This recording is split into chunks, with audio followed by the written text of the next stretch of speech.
नमस्कार। चंडीगढ़ स्पीक्स कार्यक्रम में आप सभी का स्वागत है। मैं हूं सर्वप्रिय निर्मोही। और दोस्तों, जब हम एम्प्लॉयज़ स्टेट इंश्योरेंस कॉरपोरेशन की बात करते हैं या स्कीम की बात करते हैं तो बहुत सारे सवाल हमारे मन में आते हैं कि ये स्कीम क्या है, किस तरह से चलती है और इसका किसी एम्प्लॉय को क्या फ़ायदा होता है और एम्प्लॉयर को भी क्या फ़ायदा होता है। और बहुत सारे सवाल हमारे मन में रहते हैं, लेकिन बहुत सारे सवालों का जवाब नहीं मिल पाता और हम जान भी नहीं पाते कि एक एम्प्लॉय को इस स्कीम के तहत कितना फ़ायदा होता है। और आज हमने चाहा कि आपकी हम मुलाकात करवाते हैं एक ऐसे अधिकारी से जो पूरी की पूरी जानकारी हमारे साथ शेयर करेंगे और आप जानेंगे कि ये जो स्टेट एम्प्लॉयज़ इंश्योरेंस है वो क्या करती है आप सबके लिए। आज हमारे स्टूडियोज़ में मौजूद हैं श्री सुनील यादव, निदेशक उप क्षेत्रीय कार्यालय गुरुग्राम, और आपको बता दें कर्मचारी राज्य बीमा निगम, जो कि श्रम एवं रोजगार मंत्रालय के अंतर्गत आता है, उसमें ये कार्यरत हैं। आज हमारे स्टूडियोज में हैं। सुनील जी, आपका कार्यक्रम में बहुत बहुत स्वागत है। नमस्कार, हमारे दर्शकों को भी नमस्कार। ईएसआई की बात करते हैं। जनरल टर्म में ईएसआई कहा जाता है और एम्प्लॉय स्टेट इंश्योरेंस स्कीम की जब बात आती है तो हम अगर उस पर फोकस करना चाहें तो इसके क्या मायने हैं? सबसे पहले मैं आपको, अपने दर्शकों को यह बताना चाहूँगा कि ईएसआईसी क्या है। तो ईएसआईसी का एक बहुत ही इलस्ट्रियस हिस्ट्री रहा है। हमारे स्वतंत्र भारत का जो पहला सोशल सिक्योरिटी, सामाजिक सुरक्षा का जो विधान था, ईएसआई एक्ट ही था 1948 में, जो कि एक हमारे जो संविधान के जो कर्ता धर्ता हमारे बाबा साहेब अम्बेडकर जी, और उसके पहले जो लेबर कॉन्फ्रेंस 1942 के समय में जो अदारकर कमेटी के रिकमेंडेशंस के बेसिस पे इसका मेन उद्देश्य यह था कि जो ऑर्गेनाइज सेक्टर में हमारे जो सबसे निचले तबके के लोग हैं, जो एक लिमिट तक की उनकी सैलरी है, उनकी सोशल सिक्योरिटी के बारे में हम क्या कर सकते हैं। क्योंकि जब आपको पता होगा हम स्वतंत्र हुए थे, उस समय हम एक विकास करने की ओर अग्रसर थे। तो उस समय हमारे जो भी हमारे कर्मचारियों के लिए जो सोचा गया था, उसमें यही था कि इनके काम करते हुए, इनके बीमारी में, इनके चिकित्सा हित लाभ के लिए, इनको अगर दुर्घटना होती है काम के दौरान, उस समय मातृत्व के लिए, इन सब चीज़ों के लिए इनको एक सुरक्षा दी जाए, जो कि हमारे जो आईएलओ के भी, जो हमारे आईएलओ के जो कॉन्फ्रेंस C102 भी है हमारे, ये सारे कॉन्फ्रेंस में एक हमारा जो निकल कर आया एक निष्कर्ष, वह यह था कि हमें इन कर्मचारियों के सामाजिक सुरक्षा की ओर क्या कदम उठाने हैं, उसको ही मद्देनजर रखते हुए एक हमारा एक विधान आया, ईएसआई एक्ट।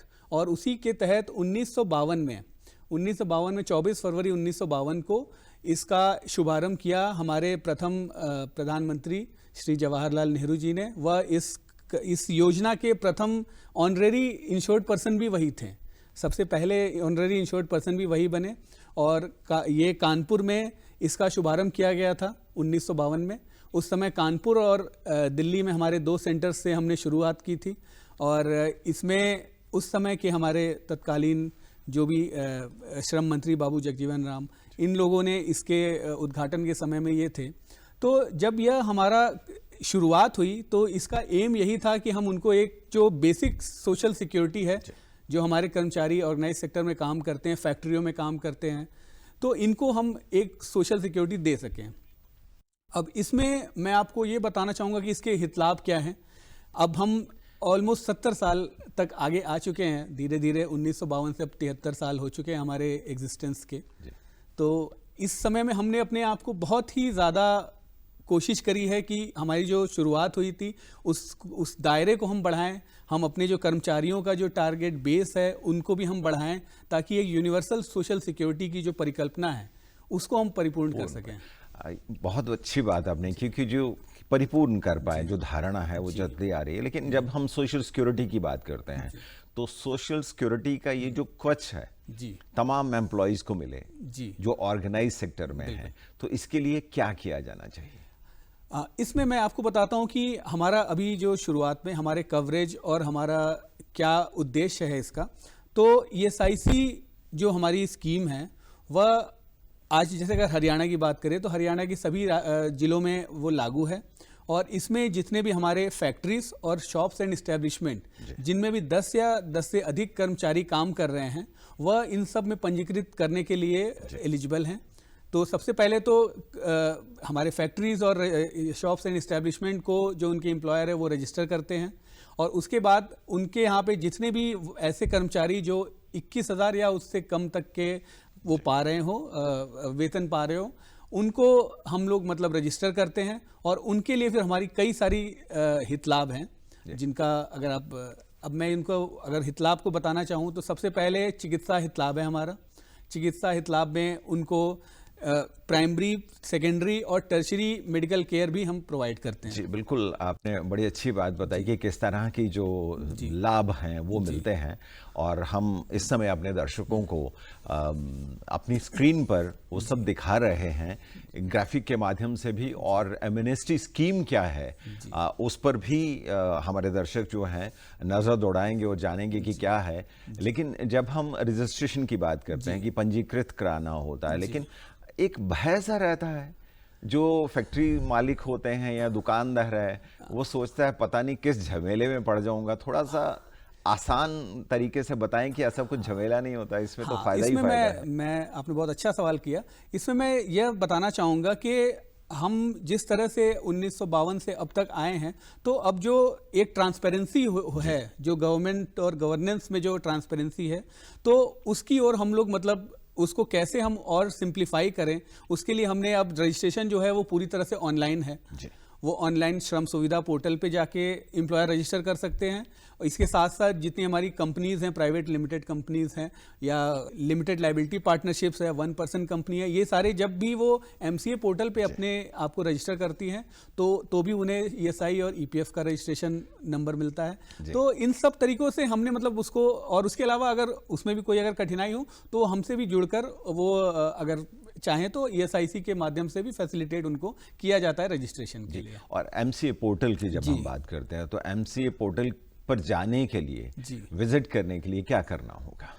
एमसीए के लिए जो उनका आधिकारिक वेबसाइट है उस पे ही वो जाते हैं अपनी कंपनी को रजिस्टर करने के लिए, तो उसमें वो कर सकते हैं। बट ईएसआई के लिए जो हमारा मुख्य जो पोर्टल है वो श्रम सुविधा पोर्टल है। तो श्रम सुविधा www.shramsuvidhaportal.gov.in पे वो जाके वो अपने आप को पंजीकृत कर सकते हैं। और पंजीकृत कराने के लिए कुछ खास शर्तें होती हैं? नहीं, मैं यही कहना चाहूँगा कि मतलब कि मिनिमम गवर्नेंस और बिल्कुल ईज ऑफ डूइंग बिजनेस को ध्यान में रखते हुए पंजीकरण के समय में हम मतलब उनसे बिल्कुल कम से कम सूचना जो जितनी आवश्यक है बस वही लेते हैं। डॉक्यूमेंट भी अधिक उनसे कोई जमा करने की ज़रूरत नहीं है।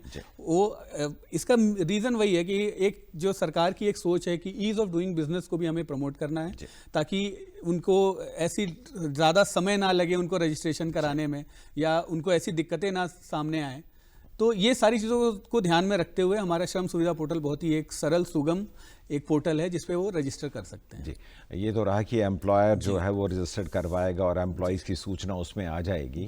और एम्प्लॉयज़ को ये मैंडेटरी है कि उनको ये जो योजना है उसके अंतर्गत आना ही आना है? जी, अब इसमें भी मैं यही बताऊंगा आपको कि यह एक सामाजिक सुरक्षा की योजना है। तो और इसमें जो रजिस्ट्रेशन है अगर वो इम्प्लीमेंटेड हमारे जैसे हरियाणा में पूरी तरह से इम्प्लीमेंटेड है, तो वहाँ पे जब भी वो कोई हमारी फैक्ट्री है, कोई हमारे सर्विस सेक्टर के हैं, हमारे जो यूनिट्स जो शॉप्स एंड इस्टेब्लिशमेंट एक्ट में भी जो रजिस्टर हुए हैं, तो वो सारे हमारे उसमें रजिस्टर करना उनके लिए मैंडेटरी है। अगर उनके में 10 या उससे अधिक लोग काम कर रहे हैं, किसी भी समय वो कर रहे हो, तो उन्हें रजिस्टर करना ज़रूरी है। उसके बाद अगर वो, कई बार ये थोड़ी सी कन्फ्यूज़न हो जाती है कई बार कि हमारे यहाँ पे जो 10 लोग भी अगर हैं तो वो सब तो 21,000 के ऊपर हैं, तो हम क्या करेंगे करा के, बट ये गलत है। वो रजिस्ट्रेशन आवश्यक है। आप अगर 10 से अधिक हो और आपके 21,000 से ज़्यादा भी अगर वो हो, सैलरी हम उस समय नहीं देखते। रजिस्ट्रेशन के समय आपको सिर्फ आपको कितने कर्मचारी काम कर रहे हैं उसके हिसाब से आपको रजिस्ट्रेशन करना होता है। और उसके बाद जब भी आपका अगर कर्मचारी कोई कवरेबल आता है 21,000, तब आपको उनके लिए कंट्रीब्यूशन देना है। अदरवाइज आप नील रिटर्न फाइल कर सकते हैं। जो एम्प्लॉयर इस समय ये कार्यक्रम देख रहे हैं वो जान पाएंगे कि भाई रिटर्न आप नील भी फाइल कर सकते हैं, ऐसा कुछ झमेला नहीं है और बहुत आसानी से आप आगे बढ़ सकते हैं, क्योंकि उससे आप तो प्रोटेक्टेड रहते हैं, आपका एम्प्लॉय जो है वो भी प्रोटेक्टेड रहता है। और यादव साहब, हमने कुछ सिविल सोसाइटी के लोगों से भी बातचीत की है, आइए देखते हैं कि वो क्या कहते हैं। लोगों को ईएसआई की फुल फॉर्म ही नहीं पता, जो कि एम्प्लॉय स्टेट इंश्योरेंस के नाम से जानी जाती है और हर जगह एक्टिव रहती है। हर बड़ी सिटी में ईएसआई के अपने हॉस्पिटल, अपनी डिस्पेंसरीज हैं, पर इसको ज़्यादा से ज़्यादा मजबूती गवर्नमेंट को भी देनी चाहिए, इक्वली प्राइवेट पार्टनर को भी देनी चाहिए। जितनी भी यहाँ पे इंडस्ट्रीज़ हैं या प्राइवेट ऑर्गेनाइजेशन हैं, वो कई लोग ईएसआई में अप्लाई होते हैं, कईयों के नहीं होते, और कई लोगों को पता ही नहीं होता कि वो ईएसआई में कितने मिनिमम नॉर्म्स होते हैं या कितना उसका बेनिफिट होता है। ये सारी जानकारी करने के लिए आपको ईएसआई की वेबसाइट से भी मिल सकते हैं। ये बहुत अच्छा एक सजेशन था और मुझे अच्छा लगा कि इन्हें मतलब इस एटलीस्ट इन्हें पता है कि हाँ ईएसआईसी क्या है। अब मैं कुछ अगर आप अनुमति दे तो मैं ईएसआईसी के जो मुख्य हित लाभ हैं, बिल्कुल हित लाभ तो जाने ही चाहिए, क्योंकि एम्प्लॉय जो है वो नहीं जानता मुझे क्या बेनिफिट होने वाला है। जी, तो अब मैं उन्हीं पे थोड़ा सा टच करूंगा, सारे जो हमारे मेन बेनिफिट्स हैं। सबसे पहले हमारा जो है चिकित्सा हित लाभ, वो अपने आप में वो प्रथम दिन से उन्हें मिल जाता है। जिस दिन वो रजिस्टर होते हैं उस दिन से वो और उनके परिवार एलिजिबल हो जाते हैं चिकित्सा हित लाभ के लिए। चिकित्सा हित लाभ में भी कई लेयर होते हैं। प्राइमरी होती है जो डिस्पेंसरी के लेवल पे उन्हें मिलती है, हमारे हॉस्पिटल्स हैं जहाँ पे सेकेंडरी लेवल के उनको ट्रीटमेंट मिलती है, और उसके बाद जब वो कुछ टाइम तक हमारे उसमें रह लेते हैं तो उन्हें फिर टर्शरी के का भी जो सुपर स्पेशलिटी मेडिकल ट्रीटमेंट है वो भी उन्हें और उनके परिवार को मिलती है। ऑब्वियसली उनमें एलिजिबिलिटी क्राइटेरिया थोड़े से हमने रखे हुए हैं, क्योंकि ताकि उसका मिसयूज ना हो सके। तो इस तरह से उनको मेडिकल ट्रीटमेंट मिलती है। अब इसमें जो 2-3 चीज़ें हैं जो सरकार की जो हैं मैं अलग करती हूँ उन्हें प्राइवेट और उनसे, वो मैं आपको बताना चाहूँगा कि इसमें अपर लिमिट हमारी नहीं है। जो एलिजिबल एम्प्लॉयज़ हैं और उनकी फैमिली है, उनको जो भी हमारे मेडिकल जो डॉक्टर्स हमारे प्रिस्क्राइब करते हैं कि कोई उनकी ट्रीटमेंट सुपर स्पेशलिटी होनी है, जो भी हाई कॉस्ट ट्रीटमेंट होती है, उनमें भी कोई अपर लिमिट नहीं है। हमारे यहाँ पे कोई वैसा वो नहीं कि प्री एग्जिस्टिंग इलनेस के उसमें हम उन्हें मना कर दें, वैसा भी वो नहीं है। और हमारी डिस्पेंसरीज जो हैं वो आपकी डिस्ट्रिक्ट लेवल पे और कई ग्राउंड लेवल पे भी हमारे डिस्ट्रिक्ट, हमारे हॉस्पिटल्स 100 टोटल हमारे पास 165 हॉस्पिटल हैं, जिसमें से 109 हमारे राज्य सरकार जो ईएसआई स्कीम चलाती है वो उनके द्वारा वो रन है, और जो 56 है वो हमारे अपने कॉरपोरेशन जो खुद उनका देखरेख और उनकी संचालन करती है। तो क्योंकि ईएसआई एक्ट जो है वो एक ट्राइपार्टाइट एग्रीमेंट था। इसमें ट्राइपार्टाइट में क्या होता है, त्रिपक्षीय है। तो इसमें एक तरफ सरकार है, एक तरफ एम्प्लॉयर है और एक तरफ हमारे कर्मचारी हैं। ये इन तीनों के समागम से एक ये होता है। और हमारी जो बॉडी भी है, कॉरपोरेशन जो बनी हुई है ईएसआई कॉरपोरेशन, वो इस तरह से ही बनी हुई है कि कॉरपोरेशन में हमारे माननीय श्रम मंत्री जी उसके चेयरमैन हैं। तो और इसमें मेंबर्स हमारे सारे जो स्टेट्स के भी वो मेंबर्स हैं, सेक्रेटरीज और बाकी जो मेंबर्स नॉमिनेटेड होते हैं, और उसमें साथ साथ एम्प्लॉयर और एम्प्लॉई के भी जो रिप्रेजेंटेटिव है वो भी मेंबर हैं। तो इसमें होता है कि हम जो भी एक डिसीजन होता है वो कलेक्टिव डिसीजन हम लेते हैं। जी, और चर्चा जारी रखें, कलेक्टिव डिसीजन पे हम बातचीत करेंगे और जानेंगे कि और क्या क्या बेनिफिट्स होते हैं। हमारे जो दूरदर्शन के प्रतिनिधि हैं उन्होंने कुछ और सिविल सोसाइटीज के लोगों से बात की और जानते हैं कि वो क्या कहते हैं। 21,000 से कम होती है, ये उनका ईएसआई कटता है, और ईएसआई के जरिए जिनका ये कट रहा है वो अपना इलाज इंडस्ट्रियल एरिया में जाकर करा सकते हैं। ये इनकी एक ओपीडी भी लगती है और ये अपना इनकी एक इमरजेंसी भी होती है। ये अपना कुछ भी इलाज, जैसे अपनी कोई भी रिकवरी होती है 2 लाख की जो उनका बेनिफिट मिलता है, वो अपना इलाज करा सकते हैं 2 लाख में। जो प्राइवेट सेक्टर में लोग काम करते हैं उनके लिए एक अलग से फंड प्राइवेट कंपनीज करती हैं, और जिसके दौरान उनको free of cost ESI hospital में इलाज चलता है। और ये काफ़ी यूजफुल है और काफ़ी पुराने टाइम से आ रही है, और उनके हॉस्पिटल भी काफ़ी डेवलप्ड हैं। सन 2022 में मेरा एक्सीडेंट हुआ था, जिसमें मेरे दाएं पैर की हड्डी टूट गई थी। कि मुझे मेरे साथ के कुलीग वालों ने बताया कि आपका ईएसआई कटता है, तो प्लीज़ आप ईएसआई जो भी मेरा पास में ईएसआई डिस्पेंसरी थी या हॉस्पिटल था वहाँ पे जाने के लिए बोला। जो भी मेरा उपचार था 50-60 हज़ार उसका स्टार्टिंग का जो आया था वो मेरा बिल्कुल फ्री में हुआ था। तो प्लीज़ आप वो कराइएगा। सिविल सोसाइटीज़ के हमारे बहुत सारे जो लोग हैं उन्होंने कहा देखिए जागरूक हैं, लेकिन ग्रास रूट पर अगर बात की जाए तो वहाँ आपको भी लगता होगा कि जागरूकता और भी फैलनी चाहिए और each and every employee and employer should know कि ये जो एम्प्लॉय स्टेट इंश्योरेंस कॉरपोरेशन है वो उनके लिए क्या करते हैं। अभी जैसा कि आपने दिखाया बहुत अच्छा लगा मुझे सुन के कि ठीक है ग्रास रूट पे और हम कोशिश कर रहे हैं, पर जो कुछ लोगों ने सजेशन दिए वो भी बहुत अच्छे हैं कि इसे हम जारी रखें और अच्छे करें। बट 2 लाख जो एक हमारे श्रोता ने बताया वो एक्चुअली शायद थोड़ा सा मिस इन्फॉर्मेशन, 2 लाख या ऐसा कोई लिमिट नहीं है।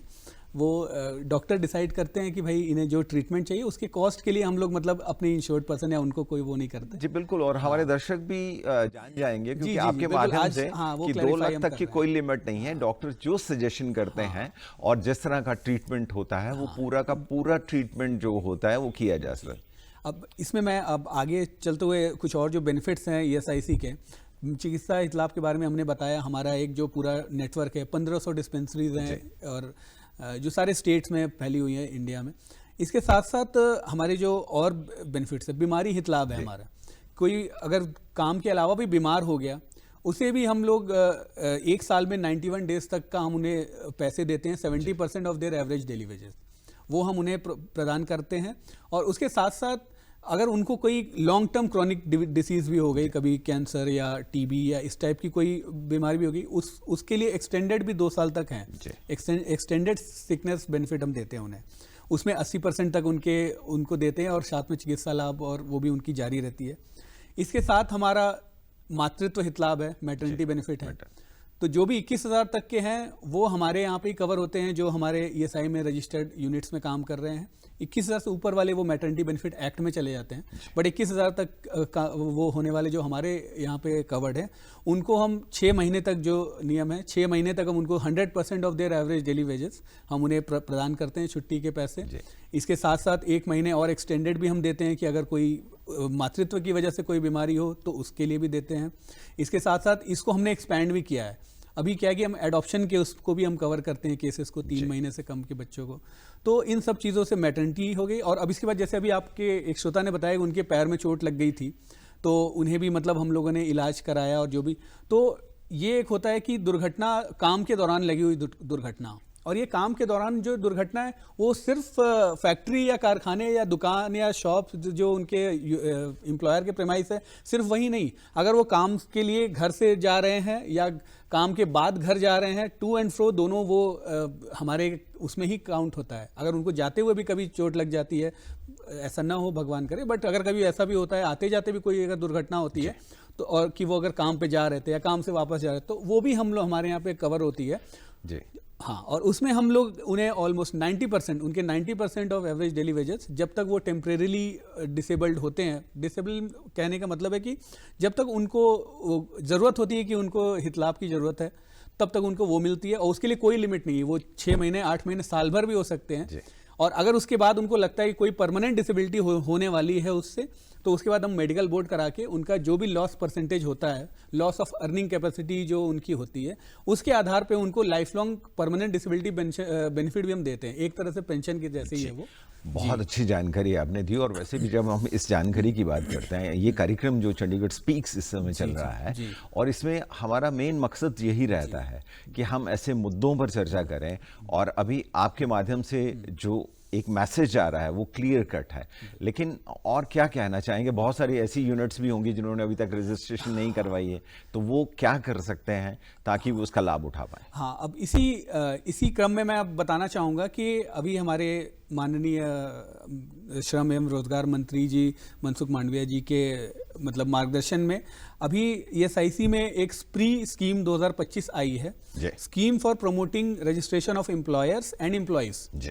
तो इसमें हमारा जो एम है वो यह है कि अभी तक जो लोग किसी कारणवश छूट गए थे हमारे पंजीकरण में आने से, चाहे वो कर्मचारी हो चाहे वो उनके नियोक्ता हों, उनके लिए एक ये सुनहरा अवसर है कि पहले कई बार, जैसे अभी हम लोग पहले भी डिस्कस कर रहे थे कि कई बार क्या होता है कि वो लोग किसी झिझक से या किसी कारणवश वो नहीं करा पाते हैं अपने रजिस्ट्रेशन, और अब करवाने में ये सोचते हैं कि शायद अब वो पीछे के भी जो ड्यूज हैं, पता नहीं वो कितने पीछे जाकर वो ड्यूज भी वो लेंगे, डैमेजेस, पेनल्टी, इंटरेस्ट वगैरह लें, तो और केसेस वगैरह भी अगर कहीं दिक्कत हो, तो अब यही चीज़ को ईज ऑफ डूइंग बिजनेस में हम लोगों ने इस चीज़ के ऊपर ही ध्यान रखते हुए ये एक स्कीम निकाली है इस समय स्प्री, जिसमें आप जो डेट हमारे एम्प्लॉयर डिक्लेयर कर देते हैं कि भाई आज से मैं रजिस्टर होना चाहता हूं, तो अभी जो 31 दिसंबर तक 1 जुलाई से 31 दिसंबर 2025 तक वो जिस डेट को मतलब वो अपना वो डिक्लेयर कर देते हैं और रजिस्टर अपने आप को करते हैं, वो उसी डेट से माने जाएंगे। उनको पीछे की कोई देनदारी नहीं देनी होगी, कोई डैमेजेस इंटरेस्ट नहीं देना होगा,